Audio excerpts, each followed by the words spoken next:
नमस्ते साथीहरू, स्वागत छ तपाईहरुलाई मेन्टर आइटीको युट्युब च्यानलमा। आज हामी कोलमहरुको फर्म्याटिङको बारेमा हेर्न गइरहेको छौं। जुन हामीले लास्ट क्लासमा युज गरेको फाइल छ, सो त्यही फाइल नै कन्टिन्यू गर्नु होला। सो ओपन गर्नुस्,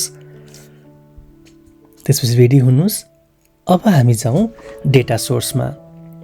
सो डेटा सोर्समा हामीले यो जुन अहिले अर्डर्स टेबल लिइरहेको छौं, तिनीहरुको हामीसँग यो कोलमहरु लिस्ट भएको पाउनुहुनेछ। यो कोलमहरुमा यदि तपाईलाई कुनै पनि यो कोलम रिनेम गर्न मन छ भने तपाईले यहाँनिर राइट क्लिक गरेर रिनेम गर्न सक्नुहुन्छ। र अहिले मानिलियौ म यसलाई चाहिँ ओआईडी भनेर राख्दै छु रे। ठीक छ।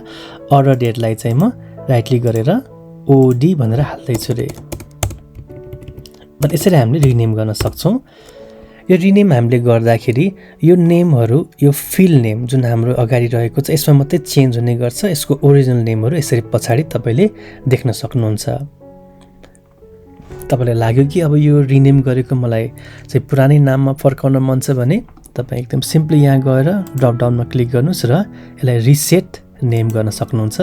त्यसैगरी डेटलाई पनि मैले रिसेट नेम गरिदिएँ।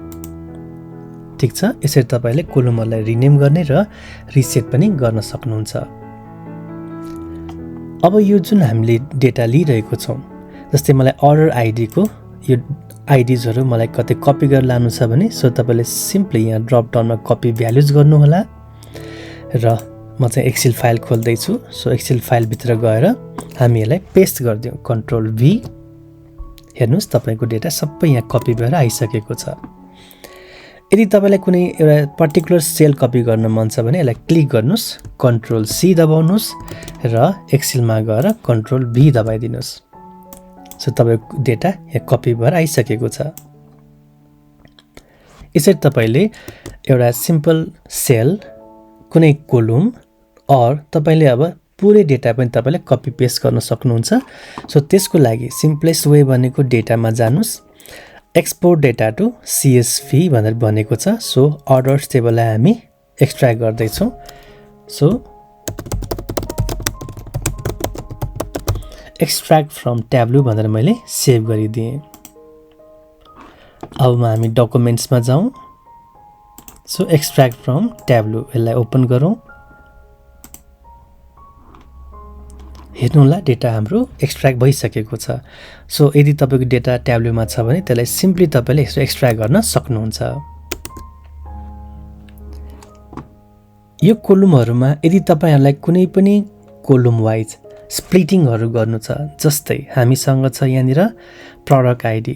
प्रोडक्ट आईडीमा देख्नुहुन्छ यहाँनिर दुईटा ड्याश रहेको छ। सो यो ड्याश वाइज चाहिँ मलाई चाहिँ सेपरेट गर्न मन छ भने तपाईले यहाँबाट क्लिक गर्नुस् र यहाँ स्प्लिट कस्टम र अनि स्प्लिट मात्रै रहेको छ। स्प्लिट मात्रै गर्नुभयो भने अटोमेटिक हेरेर स्प्लिट गरिदिन्छ। बेटर त्यो भन्दा हामी कस्टम स्प्लिटमा जाउँ। यसमा जानुभयो भने हाम्रोमा के छ त, हाम्रोमा ड्याश रहेको छ। हाम्रो दुईटा ड्याश रहेको छ भने तपाईले पहिलो मात्रै ड्याश पनि युज गर्न सक्नुहुन्छ। सो धेरै ड्याश रहेको थियो भने सो फर्स्ट दुईटा ड्याश तीनटा ड्याश गरेर तपाईले नम्बर पनि दिन सक्नुहुन्छ। अहिले हामी यसलाई अल गरिदिउँ है त।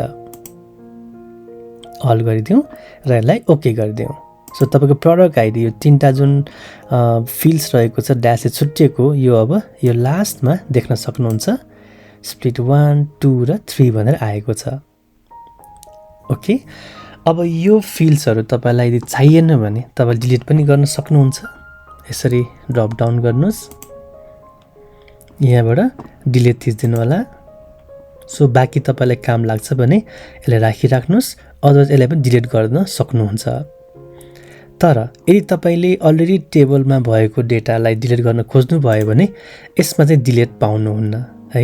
यहाँ डिलिट हेर्नु भयो भने डिलिट पाउनुहुन्न। ओके। के गर्ने त, मलाई त्यो कोलमहरु अहिले चाहिएन, मलाई त्यो देखाउन मन छैन भने तपाईले यो कोलमहरु जुन टेबलबाट इम्पोर्ट भएका थिए तिनीहरुलाई तपाईले अहिले हाइड गर्न सक्नुहुन्छ। सो कुनै पनि कोलममा जानुस्, मलाई जस्तै रो आईडी अहिले चाहिएन भने ड्रप डाउनमा क्लिक गर्नुस् र यसलाई हाइड गर्नुस्। त्यसैगरी मलाई चाहिँ यो शिफ्ट मोड पनि चाहिएन भने यसलाई पनि तपाईले यसरी हाइड गरिदिनुस्। ओके। तर जुन तपाईले टेबलमा युज गर्नुभएको डेटा छ जस्तै हामीले क्याटेगोरी युज गरिसकेको थियौँ होइन, त्यसलाई म चाहिँ हाइड गर्न खोजेँ भने उसले मलाई हाइड दिँदैन। किन भन्दाखेरि मैले यो सिटमा क्याटेगोरी मैले युज गरिसकेको छु। सो युज भएको डेटालाई उसले हाइड गर्न दिँदैन, त्यही भएर यो चाहिँ गर्न पाइएन। कि त त्यो युज हटाउनु पर्यो अनि यहाँ आएर हाइड गर्न सक्नुहुन्छ। सो यसरी हामीले आफूलाई कहिल्यै नचाहिने कुराहरूलाई हाइड गर्न सक्छौँ।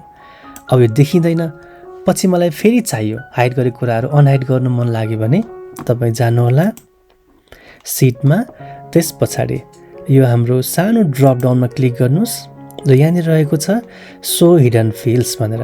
सो यसलाई क्लिक गरिदिउँ र हामीले कुन कुन हाइड गरेको थियो यहाँ लिस्टमा आउँछ। यदि तपाईँ यसलाई ब्याक ल्याउन चाहनुहुन्छ भने यसलाई राइट क्लिक गर्नुहोस् र अनहाइड थिचिदिनु होला। त्यसै गरी सिफ्ट मोड पनि मलाई चाहिएको छ भने यसलाई राइट क्लिक गरेँ र अनहाइड थिचिदिएँ। सो अनहाइड भएर आइसकेको छ। अब यदि तपाईँ फेरि युज गर्न सक्नुहुन्छ। अब यो अहिले अनहाइड चाहिँ मोडमा अहिले गइसकेको छ, कुनै पनि फिल हिडन छैन।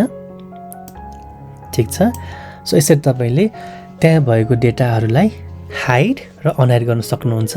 यदि तपाईँले बनाउनु भएको छुट्टै कोलम हो भने त्यसलाई तपाईँले डिलिट पनि गर्न सक्नुहुन्छ। अदरवाइज तपाईँले हाइड र अनहाइड मात्रै गर्न सक्नुहुन्छ। ओके, सो यो कन्टेन्टमा हामीले कोलमको केही फर्मेटिङहरू हेऱ्यौँ र अहिलेलाई यति नै। हस्त, धन्यवाद।